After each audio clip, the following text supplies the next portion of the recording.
குடியாத்தத்தில் இரண்டு இருசக்கர வாகனங்கள் நேருக்கு நேர் மோதிய சிசிடிவி காட்சிகள் வெளியாகி பரபரப்பை ஏற்படுத்தியுள்ளது.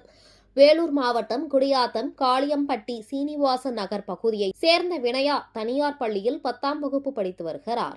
அதேபோல் குடியாத்தம் சித்தூர் கேட் கே நகர் பகுதியைச் சேர்ந்த சஞ்சீவன் தனியார் பள்ளியில் 10ஆம் வகுப்பு படித்து வருகிறார். இந்த நிலையில் நேற்று மாலை இருவரும் தனித்தனியே சென்று கொண்டிருந்தபோது எதிர்பாராத விதமாக இரண்டு இருசக்கர வாகனங்கள் நேருக்கு நேர் மோதிக்கொண்டன. மேலும் இந்த விபத்தில் 2 பள்ளி மாணவ மாணவிகளும் படுகாயமடைந்தனர்.